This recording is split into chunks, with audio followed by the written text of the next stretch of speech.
3, 2, 1 sudah saya masuk. Ya, Dimas Diajak dan Netralis dimanapun rekan-rekan berada tetap ada di jalurnya tentunya. Ya, episode ke-69 kita akan menghadirkan tokoh muda, memberikan inspirasi kepada semuanya, termasuk generasi muda Kota Tuban untuk tetap melangkah maju, tentunya dengan cara-cara yang hebat, tentunya dengan pendidikan. Nah, episode ke-69 podcast Cedek Geni dengan tema berpendidikan kita bisa apa sih? Nah, siapa narasumber kita pada kesempatan kali ini? Nanti saya akan kenalkan, dan sebelumnya mari kita pakaikan salam Cedek Geni, open your mind. Oke. Nah, sebelum kita masuk pada bincang-bincang di sini, perkenalkan saya sendirian di sini pada malam hari ini ya. Single factor. Seperti podcast-podcast yang ada di sana. Ya, si Buse itu.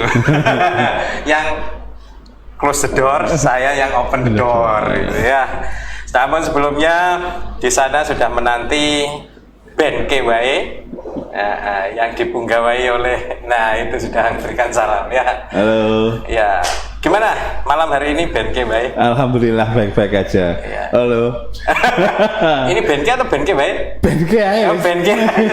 Biarin aja nih Pak, nggak usah dengerin. Enggak bisa. Gak usah dengerin. Iya, dipersilakan untuk langsung saja. Kuta bisa. Kuta bisa Cover slang. cover slide. Oke.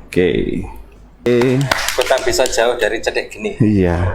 Mestinya demikian. Iya, kan? Buat teman-teman yang lagi tamasya. Iya. Yang buat yang kesana. Iya. Sudah ini ya dia. Mereka Sudah stay ya. Sudah stay dia. Jadi, Besok kita- balik lagi ya. Oke. Gitu. Senang-senang. Oke, terima kasih. Iya. Ya, episode kita kali ini memang lain dari biasanya karena beberapa rekan kita dari Cedek menunaikan tugas negara. Ya, gitu. Jadi, ya sudah, saya sama narasumber nih. Kuta bisa. Ya, narasumber kita pada episode kali ini langsung saja sudah ada di tempatnya, yaitu Kakang Mas Angga Yulistianto, SPD MPD.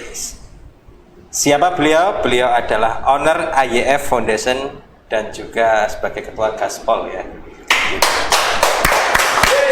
Saya ucapkan selamat datang Kang Mas Angga. Terima kasih. Iya, modulasinya kurang banter ini. Oh, ngoten nggih. Iya. Terima kasih. Ya, oke. Gimana kabarnya? Alhamdulillah masih utuh Pak Deni. Masih utuh. Masih utuh sempurna itu ya. Enggak, masih utuh jiwa raga sosialnya. Oh, ini iya. Sama semangat pendidikannya harus tinggi Pak Deni. Gitu ya. Iya. Oke, dan itu jadi tema kita malam hari ini. Of course. Ya, dan itu juga saya juga waktu awal ini bingung kok pendidikan apa gitu. Maka pengen saya tanyakan ke panjenengan Mas Angga. Kenapa kok membuat sebuah pertanyaan begitu? Kalau kita berpendidikan itu terus arepe ngopo? Tapi sebelumnya saya pengen tahu, menurut Mas Angga sendiri, Kang Mas Angga, berpendidikan itu seperti apa sebenarnya? Berpendidikan Pak Deni. Ini sebelum saya menjawab Pak Deni ya. Ya, monggo. Menurut Pak Deni sendiri apa biar nanti saya Waduh. Ini kan kita sharing Pak Deni ya. Oh gitu ya. Iya. Menurut Pak Deni berpendidikan itu seperti apa? Iya. Kalau saya sendiri berpendidikan itu ya memiliki ilmu seperti itu. Jadi ya. Jadi kalau berpendidikan ya berarti orang yang punya ilmu. Cuma kan ya tadi pendidikan itu kan beda dengan pengajaran ya. Gitu. Biasanya kan ada didik dan ngajar gitu. Nah, kalau didik ya berarti punya ilmu. Orang mengajar biasanya ya belum tentu punya pendidikan, tapi bisa mengajarkan. Ya itu sih menurut saya sih itu. Sebenarnya subjektif Pak Deni ya, sudut pandang seseorang mengartikan sebuah berpendidikan. Tapi sebenarnya secara objektifnya berpendidikan itu di mana dasarnya itu bukan peringkat. Betul. tapi seberapa bermanfaat. Analogikanya seperti gini, Pak Deni. Jadi ada siswa ini mendapatkan peringkat 1, prestasi siswanya. Ada siswa yang mendapatkan peringkat 20. Akan tetapi yang peringkat 20 ini anaknya itu bisa bermanfaat, menolong temannya yang nggak punya uang untuk beli ballpoint, buat ngeprint nggak ada uang, karena dia ada uang sedikit lebih dia kasih, membantu. Dia pengertian, temannya nggak bawa motor, diantar pulang dari sekolah sampai ke rumah. Nilai orang berpendidikannya di situ, karena orang yang bisa bermanfaat untuk orang lain itu orang yang punya, orang yang sudah punya pendidikan dan bisa berpendidikan. Bisa berpendidikan, karena orang berpendidikan, kalau emang itu orang itu nggak bisa bermanfaat untuk orang lain, berarti orang itu belum tentu bisa disebut orang berpendidikan. Oke. Dan menurut Kang Mas Angga, banyak orang berpendidikan atau sebenarnya ya nggak banyak juga orang yang bermanfaat, atau seperti apa? Pada dasarnya orang berpendidikan itu orang yang bisa punya pengaruh. Pengaruh yang saya maksudnya pengaruh, orang ini punya sebuah power yang dimana powernya itu bisa membantu sesama, mau itu berbentuk sosial beasiswa, mau itu mau berbentuk sosial mental, itu orang-orang yang bisa benar-benar bisa bermanfaat, dan itu layak disebut orang berpendidikan. Layak ya? Layak.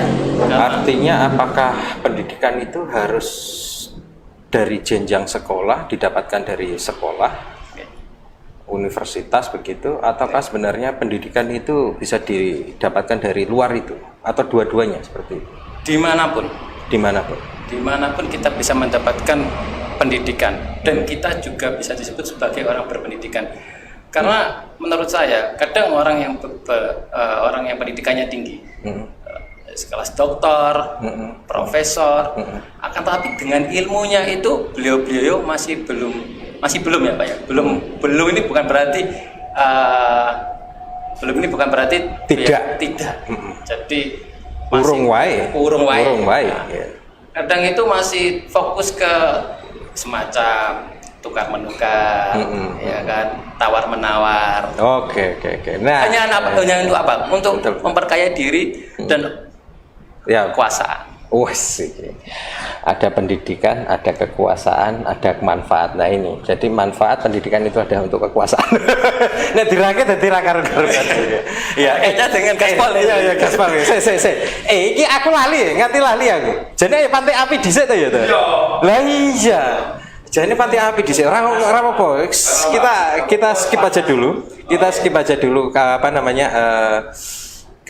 Bukan skip sih, kita hold dulu lah ya tentang kita pembicaraan ini. Nah, sebenarnya ini harusnya ada pantek api. Nah, pantek apinya sudah siap.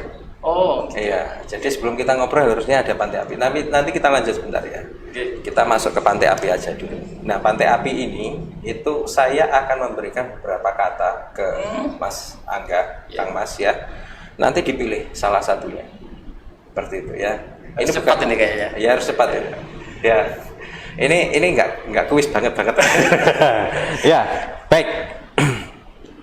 Idealis atau pragmatis? Pragmatis. Narasi atau literasi? Literasi. Pola atau gerak? Gerak. Simbol atau tanda? Simbol. Lugas atau tegas? Tegas. Arus atau aliran? Arus. Harmoni atau serasi? Harmoni. Aktif atau dinamis? Aktif. Pintar atau cerdas? Cerdas. Oh, cerdas ya. Jaringan atau komunikasi? Jaringan. Wes. Oke, kita dapat itu ya poin-poinnya ini. Lebih ke pragmatis nih artinya. Iya. Ini sebelum lanjut saya. Kita lanjut lagi nih. Lanjut lagi nih. Ini jawabannya ada yang pragmatis nih. Kenapa ini? Pilihannya tadi pragmatis sama idealis. Idealis. Kalau bagi saya idealis itu ya emang anak muda idealisnya masih tinggi juga Pak. Oke. Akan tetapi kadang juga idealis ini harus kita belakangan juga. Karena anak-anak muda yang bersifat idealis itu kadang idealisnya itu tidak berkonsep. Oke. Iya, sehingga membentuk karakter yang sifatnya kekeh. Oh, oke. Kayak cara bahasa Jawanya kuwaku. Kaku. Dikandani sidik, dibilangin dikit, kayaknya belum bisa menerima. Padahal Tapi itu kalau umpamanya dianya, keilmuanku di situ kok. Ya aku ya kekeh di situ gitu. Gimana ya? ya kita buktikan saja. Oh, ada pembuktian ya? Ada pembuktian. Oke. Nah, balik lagi ke mana tadi, ke pendidikan itu tadi. Dari sekolah, luar sekolah pun juga bisa seperti itu.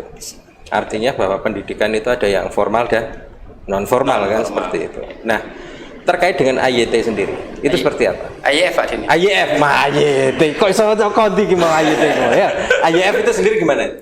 Kalau AYF ini Angga Yulistanto Foundation Pak Denny. Oke. Dari yayasan saya. Ini yayasan kecil-kecilan Pak Denny. Oh, jangan kecil-kecilan, nanti nggak kelihatan. Kecil-kecil, paling kecilan ini. Oh gitu ya. Jadi yang besar-besaran biar kelihatan. Amin. Ya. Untuk sementara kecil-kecilan. Oh, Nanti setelah ketemu sama Pak Denny besar-besaran. Oh iya, ya harus besar-besaran. Harus, Oke. ya. Seperti apa itu? Jadi AYF ini saya fokuskan untuk jalin anak-anak dari SD Pak Denny. Dari SD? Dari SD. Dari SD, SMP, SMA. Dari orang-orang yang terutama anak-anak yatim piatu yang kesusahan membayar biaya sekolah, sehingga nanti gurunya itu urusannya sama saya Pak Denny, sama AYF, sama-sama AYF, sehingga nanti secara administrasi mungkin adiknya masih belum punya ya tas, sepatu, insya Allah AYF masih bantu untuk itu. Kemudian ketika mau jenjang kuliah pun AYF alhamdulillah beberapa dikasih amanah sama beberapa universitas untuk menjalin anak-anak yatim piatu. Orang tuanya cerai. Wah, ini gitu. susah. Nah, kayak gini kan otomatis biaya kuliahnya anaknya kan belum terganggu pendidikannya dia. Sehingga dari yayasan AYF dikasih amanah untuk ngejaring anak-anak seperti itu. Lah ini yang saya maksud. Artinya kan saya sekolah. Tapi dengan sekolah saya bisa bermanfaat sekolah juga untuk orang lain. Ya ini yang dimaksud berpendidikan. Sebenarnya beliau-beliaunya juga pun sebenarnya banyak ruang. Cuman kadang beliaunya kan kurang gerak karena mungkin ada kesibukan. Nah, yang saya maksud berpendidikan hal-hal yang punya pengaruh. Mengajar agar mereka punya nasib sama seperti kita, seperti orang-orang yang berpendidikan. Oke. Mulia ini ya. Insya Allah mulia. Lah, itu mulai dari SD sampai ke tingkatan tinggi itu. Sampai perguruan tinggi. Dari si kecil mulai sampai apa namanya? SMP. Itu ada syarat-syarat nggak ini kira-kira dari AYF? Tidak. Yang penting saya survei Pak Denny ke rumahnya. Atau harus berprestasi seperti tadi ada peringkat seperti itu? Tidak. Kalau prestasi itu anak prestasi itu bisa kita olah, bisa kita bina. Jadi nggak harus prestasi. Yang penting anaknya punya semangat untuk merubah nasib. Karena bagi saya sukses itu hak setiap anak Pak Denny, bukan anaknya orang-orang tertentu. Mereka yang anaknya nelayan, anaknya tukang becak juga punya hak untuk mencapai kesuksesan. Dari situlah AYF punya inspirasi di situ, mewadahi mereka agar punya kesempatan yang sama seperti saya, seperti jenengan pastinya. Wah, saya aja belum sukses ini ya. Saya belum sukses ini. Suksesnya seperti apa tuh? Sukses itu menurut saya yang dimana waktu bisa kita handle dan kita tidak kekurangan. Wah, apa ini? Iya. Waktu bisa kita handle tidak kekurangan. Ini kayak rasa syukur gitu ya? Enggak juga. Belum tentu kata syukur tapi kekurangan. Wah iya. Syukur tapi kekurangan. Iya. Paling belum sukses menurut saya. Sukses ya. Cuma bersyukur toh ya. Iya. Kadang orang sukses itu orang yang gajinya banyak pun Pak Denny. Orang yang gajinya banyak pun belum tentu dia sukses karena apa? Waktunya, kehidupannya dia diatur sama uang. Nah itu nggak sukses. Oke. Diatur sama waktu. Nah, harusnya orang yang ngatur uang, orangnya ngatur. Artinya orang sukses itu bebas. Bebas ya. Freedom. Mantap ya. Ini anak freedom berarti anak liberty. Iya kan? Iya, ini jiwa-jiwa kebebasan ini. Membebaskan apa saja ini. Gitu ya. Iya. Kendalanya apa gitu? Kalau sampai di universitas kan ya agak berat itu. Umpamanya mengelola anak ini dari pendidikan dasar sampai ke pendidikan tinggi itu kan ya agak susah ya. Nah ini dinamika. Kayak, ya. Pak Dini. Ini dinamika saya. Saya punya murid didik itu dari anak yang wakal ya ada. Anak sing mau kayak sakit gigi ya ada Pak Dini. Iya. Karo-karone rada susah karo. Agak susah Pak Dini. Cuman karena saya background dari pendidikan, dari pendidikan MPD, minimal lah saya tahu ngerti karakter anak, cara didik dengan porsi-porsi yang beda. Misalnya psikologi, wah anak ini gini, jadi metode materinya kayak gini. Anak yang nakal, cara didik kayak gini. Itu ada porsinya, pendekatannya beda-beda Pak. Jadi anak yang dari ngerokok sampai dia berhenti rokok, itu ada ya dari? Iya ada. Tapi usia dini itu sudah ngerokok ya? Oh bukan Pak Dini. Itu kayaknya kecengnya Pak Dini. Kali aja kayak gitu. Itu anak-anak rata-rata anak SMA Pak Dini. SMA? Ya ini terkait anak SMA ini Pak Dini. Menurut ada, saya, menarik. Ya menarik. Pak Dini. Sebenarnya ya, anak SMA itu sekarang gawat darurat Pak Dini. Posisi sekarang ini gawat darurat. Apa yang menyebabkan? Gawat daruratnya itu terjajah dengan gadget yang tidak ada manfaatnya. Misal nih, misal nih Pak Dini, anak ini memainkan sebuah game, namanya saya sebut. Lah ya, itu. Seperti itulah. Banyak sekali. Ya. Waktu berapa jam yang dia buang itu, sedangkan dia nggak punya pikiran untuk berinovasi maupun kreatif maupun kritis, karena karakternya cuma dibuat marah ketika gamenya kalah. Karakter pembentukan emosional tinggi, marah, miso, kayak gitu Pak Dini.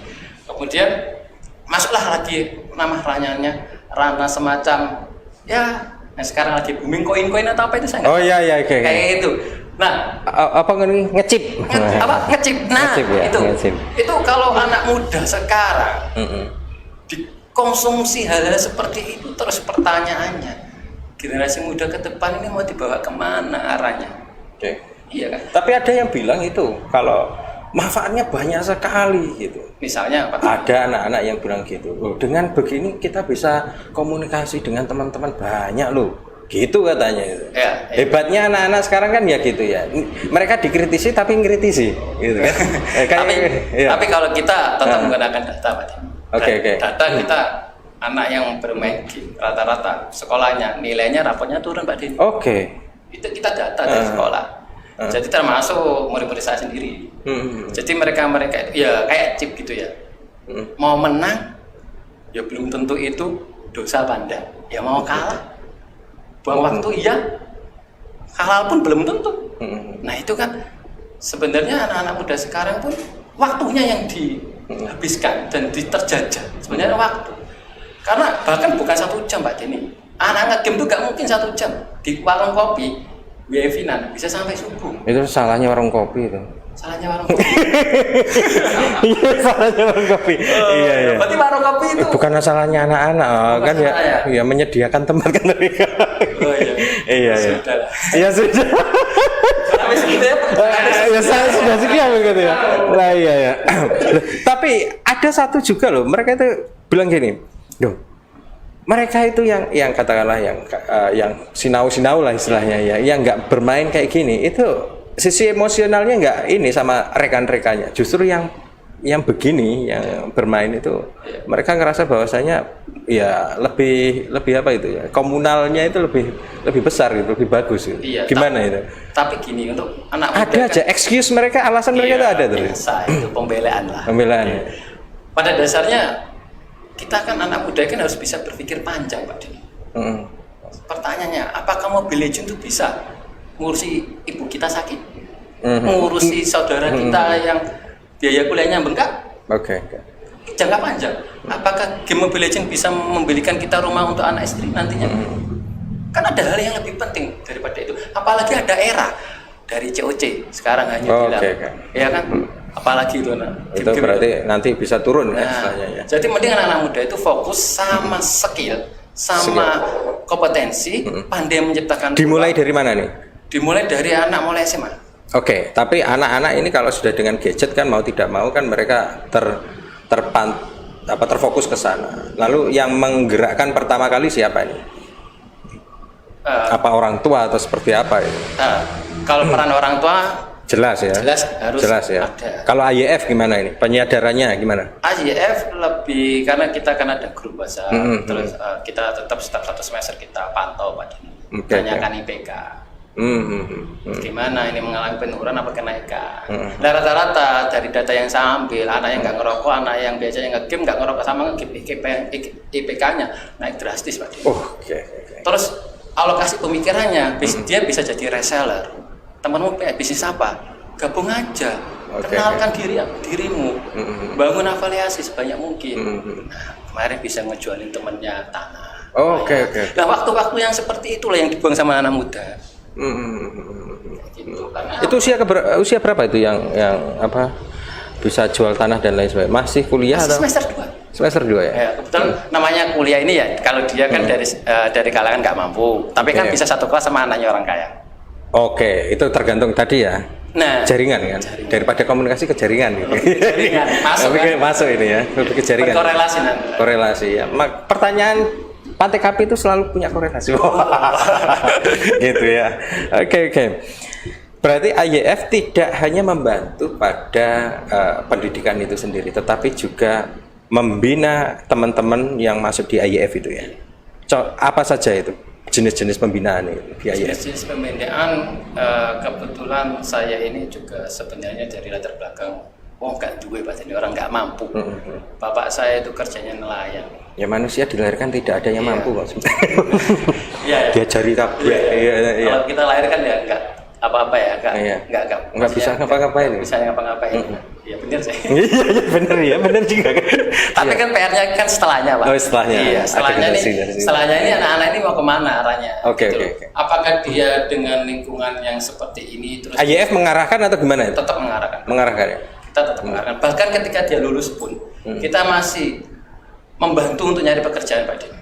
Sampai yang kemarin 5 tahun yang lalu murid saya itu alhamdulillah sudah kerja di Pertamina. Alhamdulillah. Kita bantu untuk cara gimana mendapatkan sebuah pekerjaan di sosial media. Kita bantu bikin CV juga. Nah, kita bantu cari lowongan gini loh caranya nyari lowongan kerja di dunia sosial media. Alhamdulillah kemarin tes sampai keterima di Pertamina. Bahkan gajinya saya ini Pak Dini kalah sama murid saya. Itu kan gimana ya? Dan nggak ini ya? Nggak ada bocoran. Nggak ada bocoran ke sini. Ayahnya nggak ada ya? Nanti. Ya kalau seperti itu kan ya ada harusnya. Iya. Yang penting tetap kembali sama kompetensi Pak Dini. Kompetensi. Kita apapun perusahaan nuntut kompetensi kita seberapa dan itu alat nilai tukar uang kita Pak Dini. Semakin kita punya kualitas, semakin kita punya nilai tukar. Selain gadget yang jadi kendala buat anak-anak didik sekarang apa itu? Selain gadget ini lebih ke ini ya, saya wanti-wanti gaya berteman. Gaya berteman ki ono piro iki? Gaya berteman sing piye iki? Misal gaya berteman ini kadang anak-anak muda ini sekarang punya teman yang anaknya orang punya, terus dia beli barang itu bukan karena butuh, karena gengsi. Karena gengsi lah, karena gengsi tadi, sehingga apapun yang harusnya tidak terjual kan dijual. Termasuk harga diri. Itu kayaknya bahaya itu. Tapi kan itu ya. Benar-benar. Ada bahwasanya pergaulan itu yang tidak bagus seperti itu kan. Ini terjualkan ini cerita murid saya. Terjual HP. Tapi beliau ke orang tuanya hilang Pak Denny. Nah itu. Nah ini kan karena apa salah pertemanan sehingga menurut dia tingkat kegengsinya karena gengsi. Harusnya dia berteman sama anak-anak yang pandai memanfaatkan waktu, pandai mencari uang, pandai melihat peluang, menciptakan peluang, melakukan pergerakan atau aksi yang berpositif, bisa bermanfaat, apalagi income. Wah, mantap begini. Mulai income ini sesuk diundang mana ya? Piye carane kuwi ya? Karena kita lingkupnya pada pendidikan terus nih kelihatannya. Iya kan? Tapi tidak boleh lupa sosial juga Pak Denny. Oh iya. Nah ini yang sosial gimana ini? Yang sosialnya gimana ini? Kalau sosial, ketika anak-anak sudah sadar tentang pendidikannya, keilmuannya, terus kemudian mendriving mereka menuju ke social life-nya seperti apa? Nah, ini manajemen saya Pak terkait AYF. Ini kan saya sudah berjalan 5 tahun. Kayak murid saya itu yang sudah kerja. Saya mintain tolong, nggak wajib. Saya mintain tolong tapi nggak wajib. Nada rezeki. kasihkan ke IF, nanti kita belikan sesuatu untuk anak yatim yang butuh. Terkait sekolah, karena kita dari pendidikan kembali ke pendidikan. Oke. Jadi saling menolong gitu ya. Saling menolong. Oke, kayak orang luar negeri berarti ya. Alumni itu diminta untuk memberikan kontribusi. Nah, ini salah satu, ada beberapa perguruan tinggi yang memakai sistem beasiswa abadi, yang dimana itu dikelola sama alumni yang sudah sukses. Sehingga uangnya itu dipakai untuk anak-anak yang yatim yang pengen kuliah di kampus itu tapi nggak punya uang. Betul. Nah, ini seperti itu. Itu memang harus seperti itu. Indonesia harus berubah, gitu kan? Sistem pendidikan kok negeri, swasta nggak masalah. Yang penting bisa maju kan ini ya. Bahkan terkait tentang IPM nih Pak Dini ya, Indeks Pembangunan Manusia. Ya. Jawa Timur ini sekarang ini paling bawah di antara Pulau Jawa dan peringkat 15 dari 32 provinsi. Kenapa itu kira-kira? Ya, artinya berarti kalau kita rata-rata pendidikan menurut Jawa Timur ini kita rata-rata itu cuman kelas 2 SMP. Di rata-rata kelas 2 SMP. Kelas 2 SMP. Enggak sampai SMA. Oke. Ini kenapa kok bisa gitu Jawa Timur? Ya, yang pertama dari sisi, kalau Tuban sendiri? Kalau Tuban ini secara pendidikan saya bandingkan sama kota-kota sebelah masih bagus ya? Bukan. Oh, masih perlu digenjot. Oh, perlu digenjot ini. Masih perlu digenjot. Oke. Mungkin yang pertama karena mungkin pemahaman kesadaran terkait tentang pendidikan itu sebenarnya sampai seberapa sih pentingnya itu. Oke, meluas lagi ini pada pendidikan, masih pada pendidikan berarti ini artinya bahwa ini kan tentang kesadaran manusianya untuk mau melangkah menuju ke pendidikan keilmuan yang ini. Nah, itu menurut Anda sendiri ketika melihat Tuban yang kurang, kesadarannya kenapa ini kok nggak semangat banget ini kenapa ini? Yang ini terkait kesadaran ini ada beberapa aktor atau orang yang punya peranan penting. Yang pertama saya sebutkan pihak sekolah. Pihak sekolah. Harusnya seperti apa? Harusnya pihak sekolah yang berkaitan kan biasanya nangani guru BK ini, Pak Den. Oke. Iya. Pasif. Iya. Ada sekolah, ini enggak semua sekolah. Ada beberapa sekolah itu yang gurunya agak pasif. BK-nya. Sehingga menjalin sebuah informasi minim dan kurang jelas. Oke. Biasanya kan masuk ke guru BK itu anak yang nakal, Jen. Oh, bukan Pak Den. Iya kan? Itu hanya kasus. Mungkin waktu Pak Denny dulu ya, waktu sekolah saya ke situ, ke BK. Oh enggak lah, malah saya yang jadi mata-mata. Jadi mata-matanya BK. Gitu. Terus artinya bahwa apa yang harus dilakukan oleh guru BK ya? Kesadaran. Karena mindsetnya anak-anak muda sekarang ini terkait tentang kuliah itu tugasnya banyak, ribet. Wah, gak mau mikir lagi. Susah ya? Itu mindsetnya anak sekarang Pak Denny. Padahal kalau kita berpikir balik,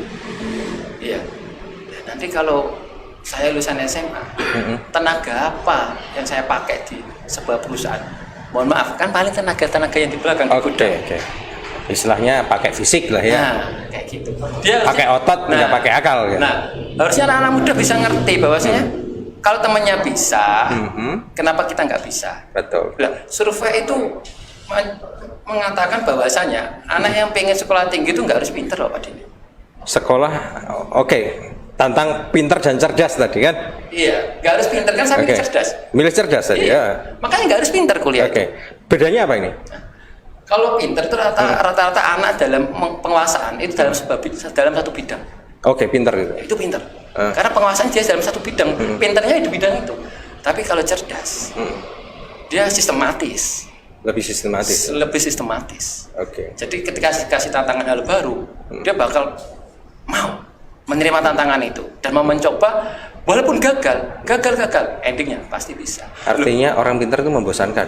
Orang pintar bisa jadi seperti itu. Orang pintar itu membosankan. Orang cerdas itu seneng, nyenengke gitu. Karena bisa berbaur dengan hal-hal baru, mau berproses. Jadi karena mungkin istilahnya bisa multitasking juga dia orang cerdas. Benar sekali. Oke. Mantap ini. Hari ini kita nggak ada iklan ya. Nggak ada yang ini ya. Sosial sudah, pendidikan kita juga sudah cari-cari ya. Obstacle atau hambatannya itu mungkin juga dari sekolah. Selain sekolah apa ini hambatannya agar kesadaran berpendidikan itu ada ini? Selain sekolah, ya ini terkait tentang orang tua gimana itu? Peranan orang tua punya peran penting karena orang tua itu guru pertama kali untuk anaknya, Pak. Oke. Jadi untuk membangun kesadaran biasanya saiki karo wong tuane bareng ya rada ngono kae, komunikasinya rapati apik ngene-ngene. Oh iya. Iya kan? Iya. Itu sekarang kalau terkait tentang peran orang tua itu kadang orang tua ini kan juga kita lihat dulu orang tua berlatar belakang seperti apa dulu, Pak Dini. Okay. Akan tetapi sekarang itu yang terpenting anak-anak mudanya yang sadar loh. Bapak saya ini, Pak Dini, lulusan SD aja nggak lulus, Pak Dini. Nggak lulus SD? SD nggak lulus bapak saya. Bu saya malah tidak sekolah. Oke. Tapi jenengan bisa sampai. Lingkungan saya di lingkungan pesisir, rumah saya kingking, Pak Dini. Oh, kingking sini. Oke. Kecil gede. Iya. Oke. Kayak gimana mindset orang? Ya seperti itu lah. Ya, lapangan lah istilahnya. Nah, gitu. Cuman saya punya tujuan. Makanya anak-anak muda ini harus punya tujuan. Sehingga apa? Proses langkahnya itu sesuai dengan apa yang dituju. Cita-cita, visi. Cita-cita, visi. Oke. Ya, harus menciptakan itu ya istilahnya. Iya. Lingkungan yang menciptakan atau sebenarnya dia sendiri yang menciptakan visi itu. Tapi kita tidak boleh menyalahkan lingkungan. Tidak boleh menyalahkan lingkungan. Gitu. Yang membentuk sebuah visi sama tujuan itu karena kita ada orang tua, Pak Dini. Kita pengen membanggakan orang tua. Itu setidak-tidaknya kan. Itu setidaknya awal-awalnya itu. Iya. Oke. Selebihnya anak istri, Pak Dini. Oh iya, itu kalau sudah ini ya. Iya. Udah dewasa udah. Untung nggak ditanya udah punya istri. Iya.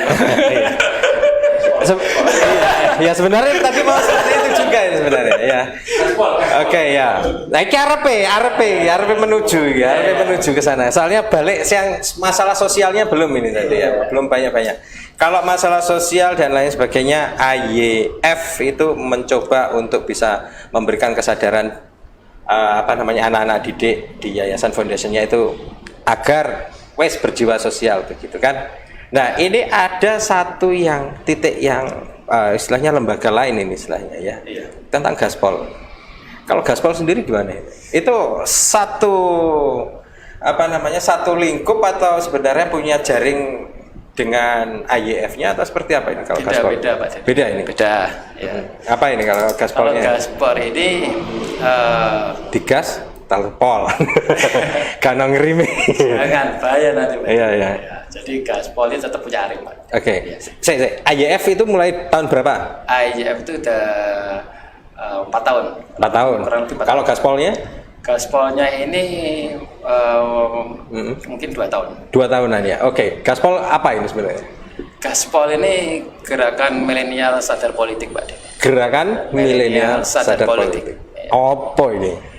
Nah, dulu jenengi oke lah. Milenial agar sadar politik kan seperti itu. Tapi kaya apa ini?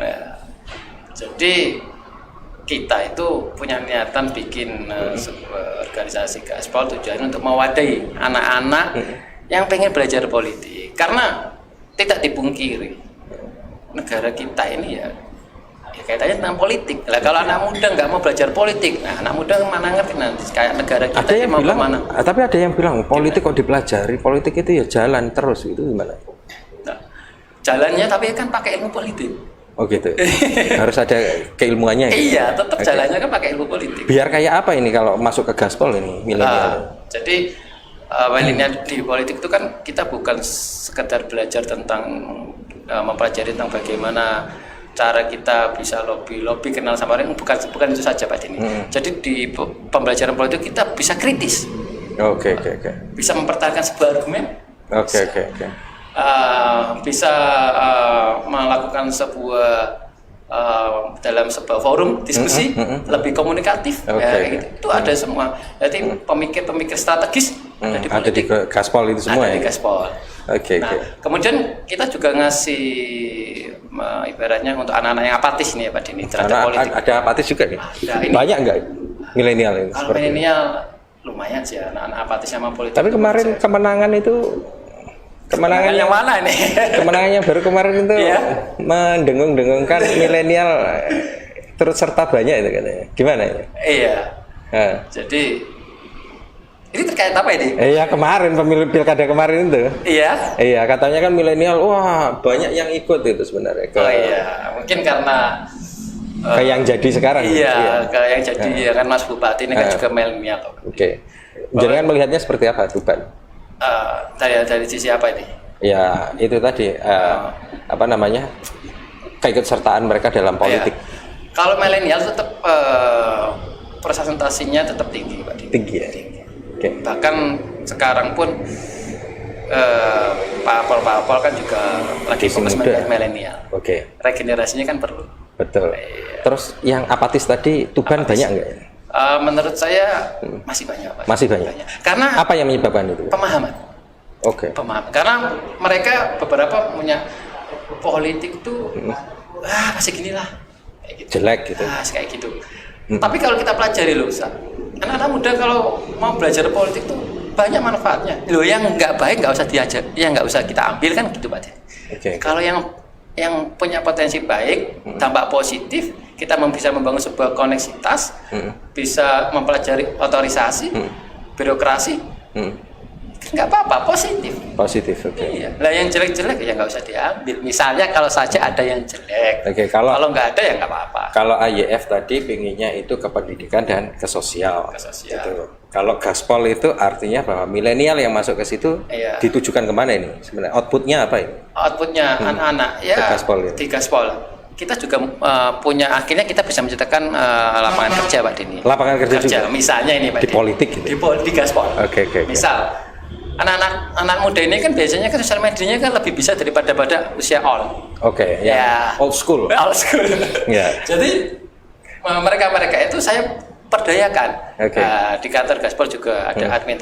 Ini nanti kamu bantu ini, bantu ini. Oke, ya. bisa lah itu ya. Bantu bapak ini. Saya kayak cyber gitu. Nah, seperti Oke. itu, Pak Dini. Jadi kan ada ini fungsi positifnya. Nah, kenapa kita harus berpikir negatif terus terhadap politik? Oke. Nah, Terus kegiatan dari gaspol sendiri apa ini kira-kira? Setiap kegiatan ada annual setiap bulan atau apa pertemuan gitu agar ada kesadaran politik dengan milenial seperti apa? Ya ini terkait pertemuan kita juga sebenarnya udah kangen, Pak Deni. Wah. Cuman karena ini loh, Masih Mbak Rona. Oke. PPKM-nya. Lah, ini Oke. yang menjadi problem. Oke. Ya. Yes, ada ini. Yuk, BNK terus. Ada ke BNK ya. BNK. BNK. Siarin aja. Iya, BNK. Lah, ada corona. Oke, tidak bisa melakukan pertemuan secara ini dengan penyadaran. Tapi kita komunikasi. Tapi Ya, tetap komunikasi. komunikasi. Oke. Selain itu ada kegiatan sebenarnya enggak? Kegiatan Aksi ada, gitu? untuk aksi sementara belum. Belum. Tapi dilakukan di WhatsApp atau apa itu? Biasanya kita koordinasi di WhatsApp. Koordinasi di WhatsApp. Kayaknya nanti kalau masalah aksi di 2024 itu. Oh Pak. iya. Tapi kemarin juga aksi. Kemarin. Ya apa? kemarin juga Gaspol ikut aksi kan? Karena kan sudah Kemarin yang mana ini? Yang pilkada kemarin? Iya. Iya, sempat. Ada ya? Gandeng beberapa komunitas. Menggandeng beberapa komunitas Iya. untuk apakah diarahkan ke salah satu kandidat atau seperti apa ya kemarin? Ya ini tergantung hasil musyawarah nanti. Oh begitu ya. Termasuk 2024 ini. Iya. Oke. Yang penting gini, Pak Dini. Loh, saya ini mau nggak jadi berpolitik pun tidak masalah. Yang penting jangan sampai niat sosial saya arahkan ke situ. Artinya apa? Menjadi sebuah beban buat saya. Loh, saya ingin bantu ngapain ke arah. Takutnya orang berperspektif seperti itu. Oke. Tapi kalau boleh nih ya, dalam politik kan ada tuh yang namanya kayak ideologi begitu. Ya. Gaspol ideologinya apa nih? Belum. Oh belum. Karena saya nggak ada. Lebih luas ke politik itu apa gitu? Benar. Oke. Walaupun saya sendiri pun nantinya mau warna hitam, mau warna putih, mau warna apa, tidak ada kaitannya. Nggak ada Mereka punya kaitannya. kebebasan, punya freedom nantinya. Oke. Cuman di situ kita mewadai, belajar aja. Selebihnya kita tidak ada seperti kayak gitu. Oke. Belajar gitu. Iya. Tapi ruang diskusi ada. Ada. Ruang diskusi ada. Perlu itu penting itu. Penting itu ya. Pembentukannya. Dan kalau boleh tahu di Gaspol sendiri di sekretariatnya mana itu? Di Jalan Wahid Hasim.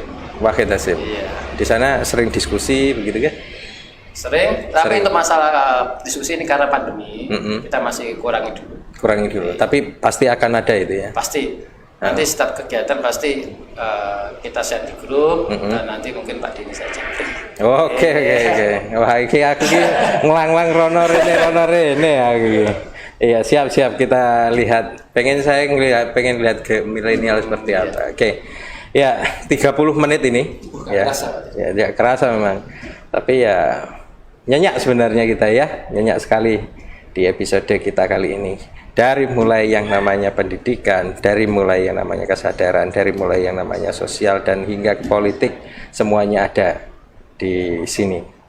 Ya, sebelum kita pamungkas ini, kita minta satu statement closing dari Mas Angga, Kang Mas Angga untuk Dimas Diajeng dan Netralis, agar teman-teman yang ada di Tuban itu punya kesadaran-kesadaran seperti apa, keinginannya Mas Angga seperti apa. Sebuah pesan dan nasihat Mas Angga kepada Dimas Diajeng dan Netralis. Monggo. Statement Closing statement ya. Ini kayaknya di luar briefing nih. di luar briefing. Jadi gini nggak pernah briefing ya. Iya. Enggak emang bener. Iya, ini nggak ada briefing dari awal. Nggak ada briefing. Emang real jadi di Real, iya. Cedek Geni itu satu-satunya live podcast, live. Nggak ada apa istilahnya seperti kayak cut dan ini ya sensor dan lain sebagainya, nggak ada. Satu-satunya di Indonesia. Mantap. Ya itu lah. Oke, monggo. Jadi terkait anak muda ini Pak. Oke, monggo. Jadi anak-anak muda ini yang khususnya ada di Tuban. Ini Kang Kurang Mas, dekat ya. Iya. Oh iya ya. Jadi saya punya harapan yang dimana agar nantinya anak-anak Tuban ini menjadi anak-anak yang punya generasi hebat, bisa menjadi tokoh-tokoh besar nantinya. Dan anak-anak muda jangan punya sifat-sifat pesimis dan sifat-sifat mengeluh manja akan keadaan orang tua, keterbelakangan. Tidak ada anak-anak muda yang sukses itu berpatokan dengan dari mana siapa, saya siapa. Tapi anak-anak muda yang sukses itu anak-anak muda yang mau berjuang dan semangat untuk meraih kesuksesannya. Seperti itu. Pokoknya bergerak aktif ya, mencapai visi dan cita-citanya. Itu anak muda untuk kesuksesan. Iya. Ya. Baik, ya saya sendirian nih ya. Iya, ini yang lain mana Pak? Iya, ini tugas negara nih. Tugas negara. Iya. Jadi podcast yang open the door.